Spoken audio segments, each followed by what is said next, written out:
Hello, everybody. Welcome to Resilience plus Rise, the podcast where we transform adversity into triumphs, illuminate the extraordinary potential within us. I'm your host, Thomas Carrier. I'm a resilience coach. I am a ultramarathoner and a firm believer in your next most powerful chapter. It could be happening now or it could be tomorrow, but I believe in that. This podcast is a companion of my upcoming book, Resilience plus Rise 26.2 Transformative Miles to Unleash Your Marathon of Life Mindset, scheduled for Feb March this year. Today, I am excited. Yes, I'm excited. I met Ali, and there is such a beautiful vibrancy about her, about what she believes in. And it came out with a conversation which we had a while back about Joe Dispenza, where she had gone for one of the uh, trainings, and she was talking about it. And it was such a beautiful segue about what I also believe in is that the power is within us to make the change. She, Ali, is a coach. She's ICF certified coach. She's coaching in leadership and career, and she is her basic purpose is helping leaders to uncover the pathway to purpose. So, without losing much of time, let's just jump into Ali. Ali, welcome to Thomas, Resilience plus Rise. thank you for having me here. I am so excited to read your book when it comes out.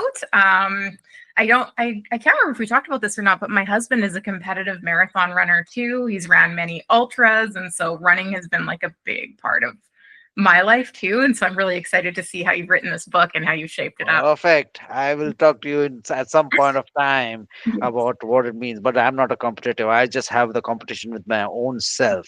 But hey, listen, we are not talking about me. I'm talking. You're in the spotlight. So, um, first question is that where you are currently, from where you have been. Mhm. Can you take us through the journey?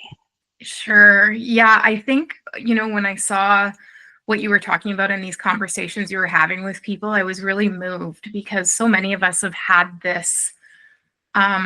these challenges or these journeys in our lives to learn what resilience means for each of us. And I definitely have had those experiences as well.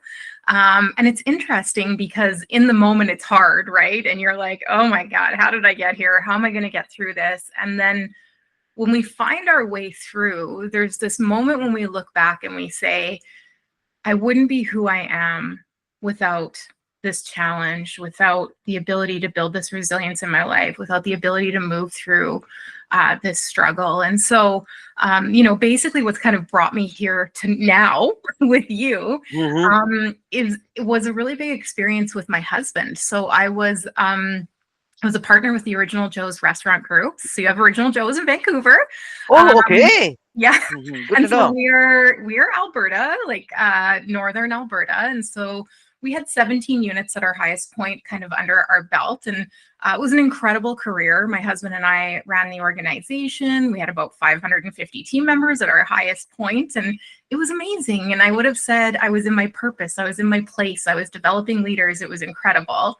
But then in 2018, my husband actually got sick. So we went to Tokyo so he could run the marathon there. Hmm. And while we were there, something happened. So nobody was ever really able to diagnose what happened to him, but he ran the Tokyo Marathon. I woke up next to him the night after the marathon, soaking wet. And as I felt around in the bed, I realized like it wasn't me. And I turned on the light to find him unconscious. He was like profusely sweating, barely breathing. And so by the time I got him to the hospital, he had come to, he was awake, which was a good thing, but neurologically, he had changed forever. So, long story short, because it's been quite the journey, I mean, we could go down a million pathways with this, but he lost the memory centers in his brain. So, he doesn't have a short term memory and he has a pretty spotty long term memory. And that incident in our lives obviously had a profound impact on the direction of our lives. He was never able to return to work. Me returning to work after months of caring for him in the organization and trying to absorb his position taught me a lot of lessons about uh, you don't always have to push through and handle it all. And one of the things that happened to me a few months after I went back to work was that I had a complete nervous system breakdown. I had just been pushing through and being like, it's okay. I got this. I got this. I'm not the one who got sick. I'm not the one who lost their life. You need to get through this. And it was a really big lesson in resilience for me, because resilience isn't always about pushing through. Resilience is about learning to be with the hard stuff, learning how to work with it, learning how to move through it. And so that moment in time actually profoundly changed my life, changed what I value, changed who I am. And I started to look at the world through this whole different lens. And now I think before this experience, it was already evolving for me, but it was like this, you know, right? This hitting of the Wow. wall where you're like, oh my gosh, everything changed. And that was what shifted me out of the restaurants and into the inspired leader and to start speaking and sharing my story. And I truly believe if I hadn't, you know, had that moment where I had that breakdown, that I wouldn't be where I am now. And I also wouldn't be in a place where, I was able to take care of myself the way I am now, to see the world the way I do.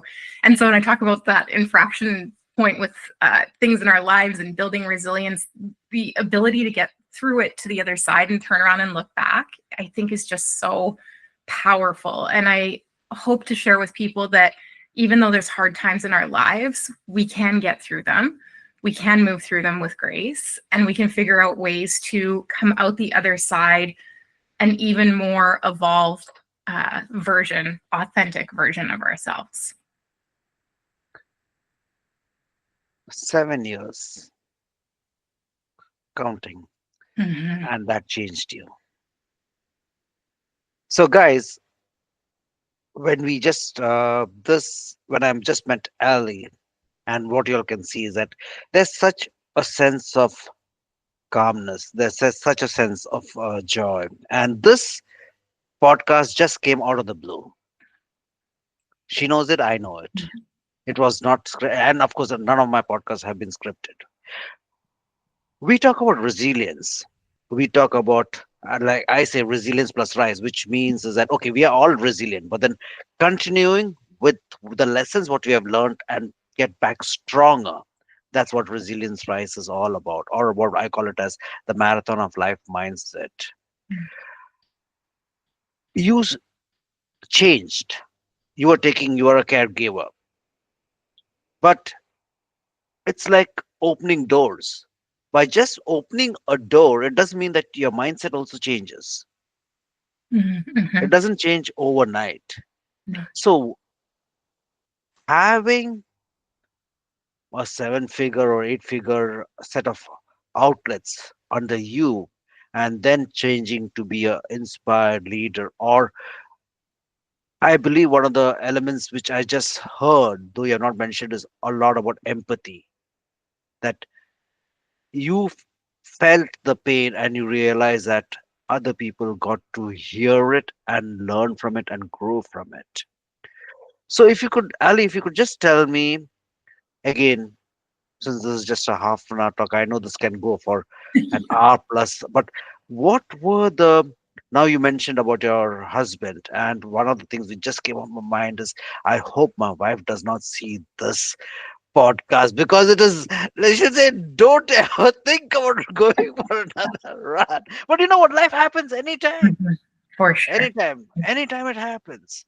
Yeah. And but anyway, that is not the topic what you're talking about. So how did this change happen? Because I always say is that history moves on small hinges. Mhm. Mhm. Yes, the fate intervened for the unfortunate incident, but what happened for your mindset to change? Mm. Well, I often think back to the day that I had the nervous breakdown. I was heading into work and I was going to run the senior level leadership team meeting without my husband, which was every time I walked in, I felt this hole in my heart and just felt like I was living in this alternate reality. Mm, And I remember, yeah, having this breakdown in my car and not being able to go in and having one of my peers come out and talk to me. And he said, I was like crying, all the ugly stuff. And I remember him just kind of sitting there and like putting his hand on my knee and just kind of waiting. And then I just said to him, I don't think I can do this.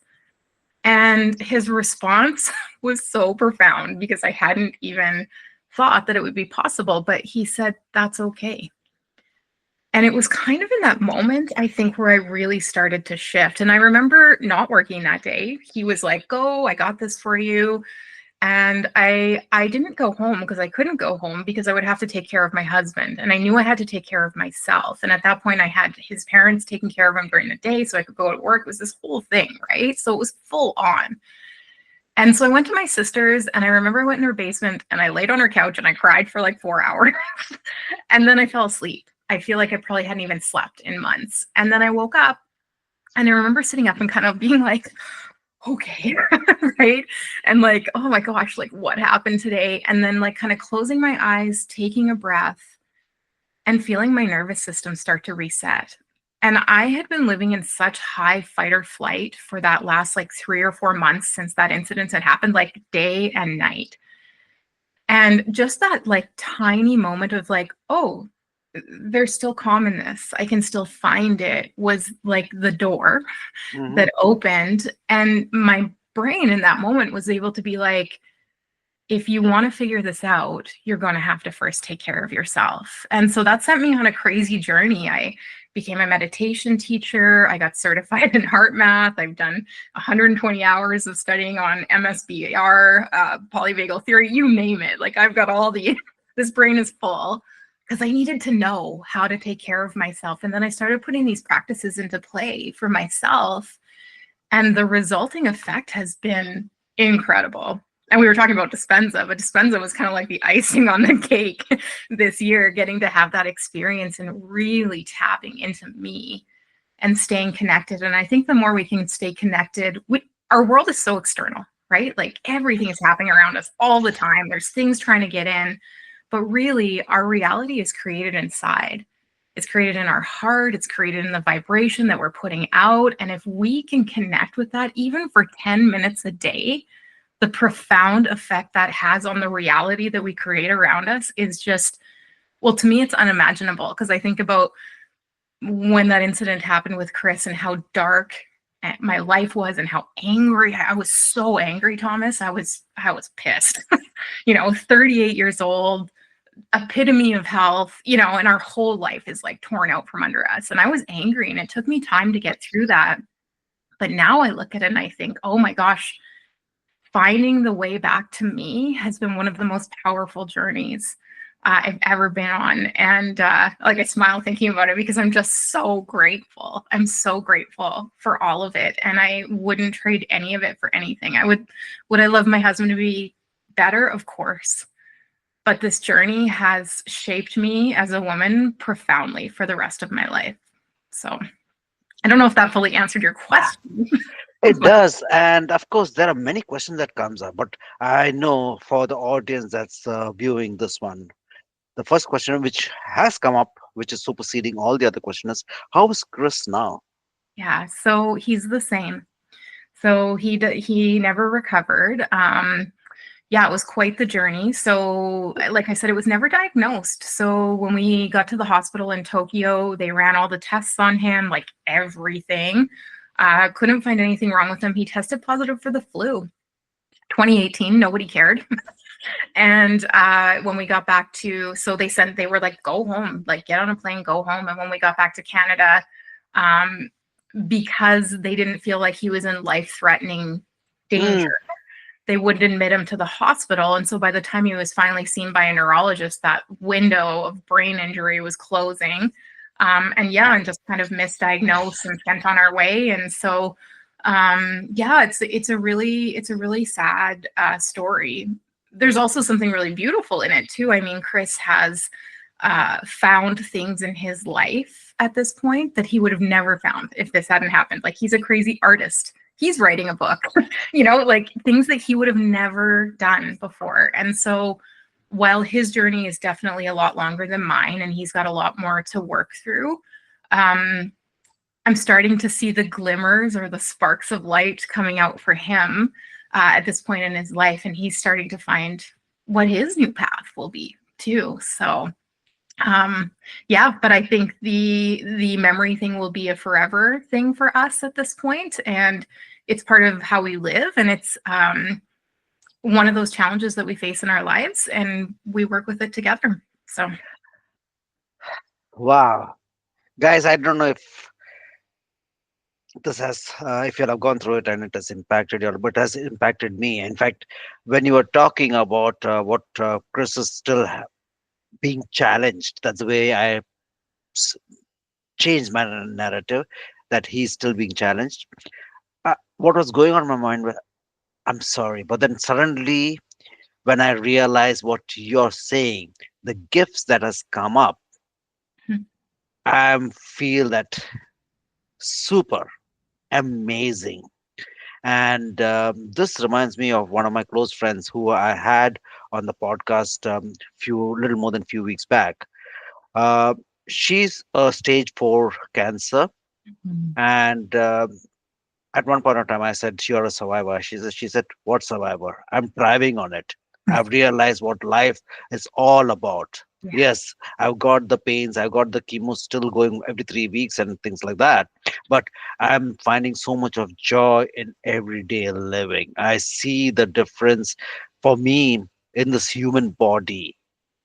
My body has maybe not in that best of particular thing, uh, like she has got practically every part of her body literally cut into half. I mean, right from her gullet till her everything is. And but she says the joy. I see that same joy within you, Ali. Is that Mhm. you have grown, and it's such a blessing. And to the listeners, if anyone of your in any way have been impacted in some way or the other, do reach out to Ali. Mhm. She will give you a sense of purpose. She will give you, she might not give you all the answers that you're looking out for, but if she can fly, so can you. Mhm. And so, my next question, wow, I'm getting all these goosebumps. It's so fantastic. Thank you. Sorry. Um, you mentioned about the universe, and you mentioned about, of course, what I call it as there are, it's always about the threes. That is, when I talk about, when you mentioned uh, fight, fear, flight. Mhm. That's we humans are usually entangled in that. Or as per the societal norms, the other three which I ask my clients and people that I listen to me is that we either criticize, compare, or criticize, complain, and compare. Mhm. The three C's. And the moment we take out these three factors, as you mentioned, you cried, but sometimes we feel it's silly, but that gives us a leeway Yeah. to who we want to be. And our soul knows, or our universe knows on how to give the answers. Yeah. So when you got into this area or this particular mindset, wherein your colleague, very wise, it's okay. And I believe you're more wiser than that because you realize that power of the word, it's okay. Mhm. It would have been, you realized it, but then again, your ego or your body, as how Joe Dispenza says, fighting against it and say that no, it is not okay. Yeah. Hell, you got Chris to take care of, you got your business to take care of. Where is the money going to be coming in? Where is how are you going to keep up with the Joneses, whatever it is? How did you fight against it? Mm. Well, oh my gosh. Okay, I have 30 thoughts. Sorry, take your time.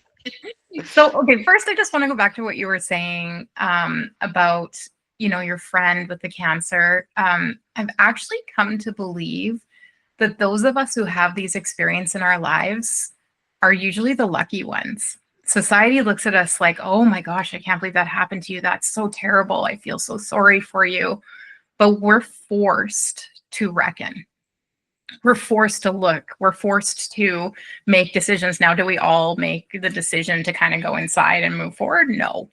But it's like this opportunity, right? And so there's something really powerful, I think, in that. And so, how did I move through the fear? I Hmm. think is your question, because it would be really easy to complain and, your three Cs and just Yeah, be, compare, complain, criticize. Why yes, me? Poor me. Life right. is unfair. That's how we are thought about. And again, the society coming to you and say that, are you okay? Yeah. So much of that, right? So much of that. And then you can easily become the victim of your own circumstance. Hmm, yeah, true. There's a quote that I've always kept like in my heart. And it's when you trade your expectations for appreciation, your entire world changes. And so for me, gratitude has been everything. So even in my darkest moments, my darkest days when it feels like F that, I don't want to be grateful. Like I'm not grateful right now.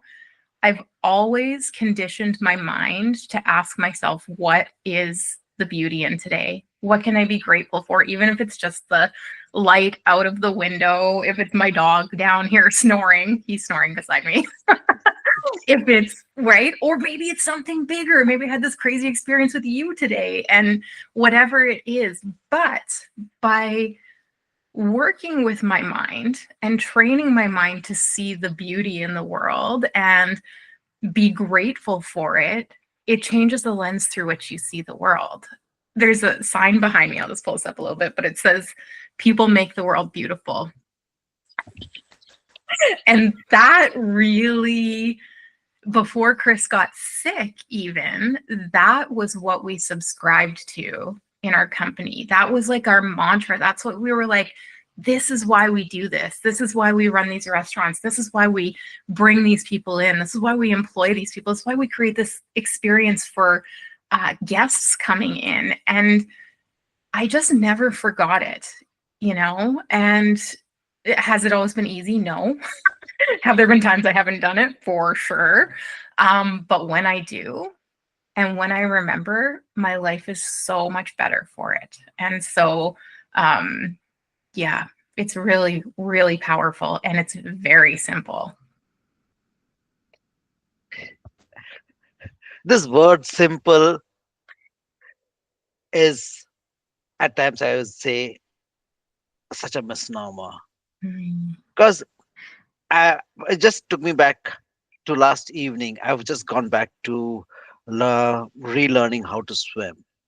And maybe 20 years back, or no, maybe 30, more than 30 years back, I had known how to swim, but I was never really that. And last evening, our instructor was showing, it is simple, just do it. I said, it is simple for you because you got a particular mindset. It is simple for you, but for us to see and get in that. But the moment I told my mind, it is simple. You are light. You can make things possible. Just be the energy, be the joy, be the energy. And it became way more easier. But again, we when we are faced with the societal, that's how we have been born up for 20, 30 years of our life, or even the initial part of when you're growing up. It is about parents saying, do this, do that, no, that not good, not. And we are based on that particular dogma. For us to open up and be in that meditative space is such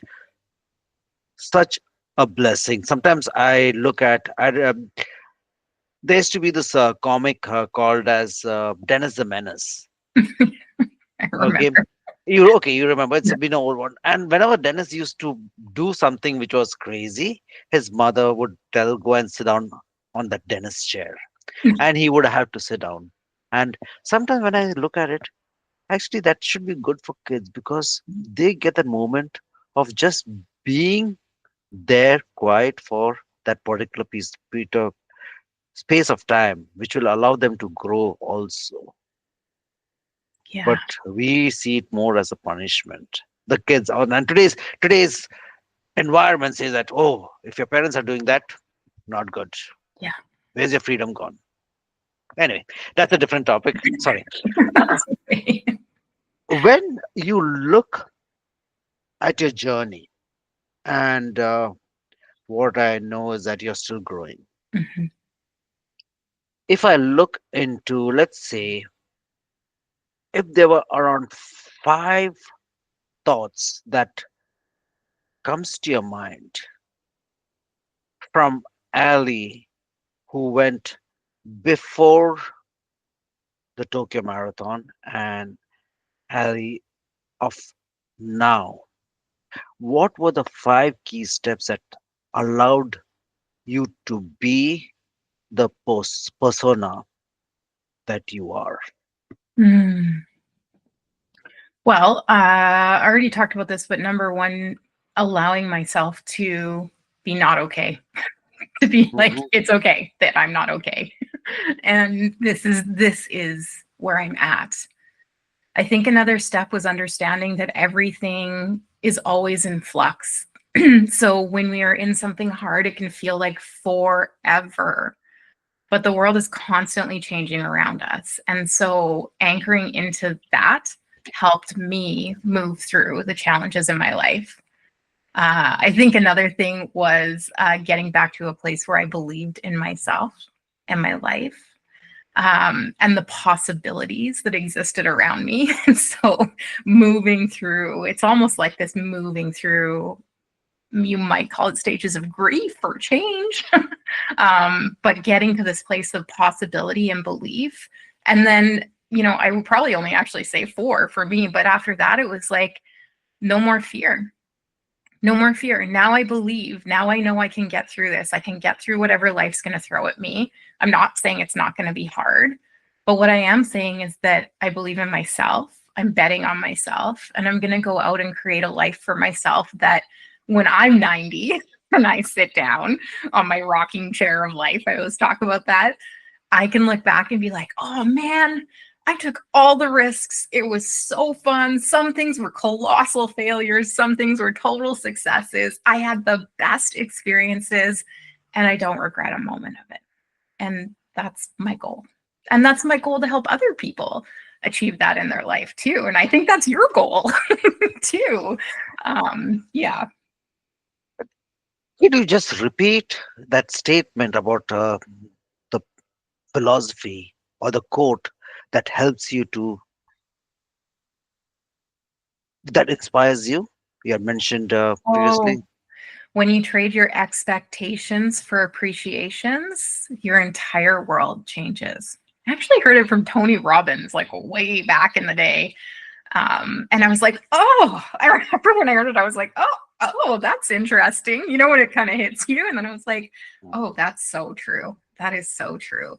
And so it's just kind of always stuck with me. And I've kept it close to my heart because I think that when I can let go of expecting something from life and be open to receiving, everything shifts. And often what I want isn't necessarily what the universe is going to give me, which is totally okay. But when I'm open, I see what's coming, and I'm open to receiving it and bringing it in, because I think sometimes we shut the door too to what the universe is trying to give us, and we turn around and we don't pay attention. And so being open, being receptive is such a big part of creating the life that you want. Usually, I consider myself that I can come up with a lot of questions. I consider, but there are times wherein conversations like this really makes me feel absolutely speechless Mm. because there's so much of lessons, there's so much of value, And again, about expectations, it is funny how things come up to different people. I've got practically most of Tony Robbins' books, or if maybe either on books, hard copy, or it may be on the audio. But for me, I'm thinking, did I hear that particular thing or did I read it? It may not be really jumping up the way I expected it. But about expectations, I say it another way is that expectations reduces joy in life. Mm, yes. And that's what I usually, my wife always says that for me, because at times I'm stickler for a lot of things, and that has been my downfall also, is that expectations. And she says expectations reduces joy. Yeah. And I've just now with these all these different podcasts, that's what I've allowed myself, my heart to be more open. That you know what, be still and see what the universe plays around, and you Mhm. would be surprised. Yeah. Being mindful of the time, Ali. Is there any final thoughts that you would like the listeners to know about, listen about, or take away that Mm. would create within them a beautiful sense of their own being? I'm like, oh, geez, the pressure is on. Uh, I think, just based on our conversation, Be you, Ali. You have got all the answers. It's okay. And even if you do not have the answers, it's okay. that's But also okay. I know that expectations, yes, it is happening. She's got the answer. Sorry. Well, okay, I don't think I have all the answers, so we'll be clear about that. But I think based on our conversation, here's what I'd like to say as we wrap this up. If you're watching this today and you're in a tough place, you're in a challenging point in your life, you're in that infraction like I'm talking about, you're wondering what it looks like to be resilient in your life, I just want to let you know that you can do it. It's not the way that society has taught us to move through hard times in our lives that is probably going to be the best way for you. It's about going in, connecting with yourself, reconnecting with this probably new version of you, and deciding what you want the new chapter of your life to look like. And it's important to remember that you are in control of how you see the world. You might not be able to control what happens outside and around you, but you get to choose how you respond and how you show up. And so I think that's a really powerful way to think when we're in a challenging time in our lives. And hopefully that helps some people maybe just move through in a bit of a different way. So, yeah. That's powerful. It's powerful. But again, we are so tuned by the fear factor, Yeah. and there our thoughts do not go further than that. Yeah. It gets me to one of Steve Jobs' point is that in the hindsight, when you look at all the points that got you where you are, you'll realize those were necessary to make you to that point. Yeah. But when we are going through those particular points, we don't realize. No. We say, "What the f?" It's unfair. But again, guys, thank you so very much for being a part of this particular podcast. As I mentioned, it is all about your own resilience. It is not just a podcast, but it's what I believe it's a movement, a space where ordinary lives become extraordinary inspirations. We have just explored the transformative power of resilience and the mindset shifts that has changed or turned challenges into opportunity. And here I would take a huge, huge thank you, Ali, for giving me your space and time, Mm. making this podcast a reality. I'm so ever thankful. You have a wonderful rest of the day, a beautiful weekend, and amazing year ahead. Thank you so very much. I'll just stop. Thanks, Thomas.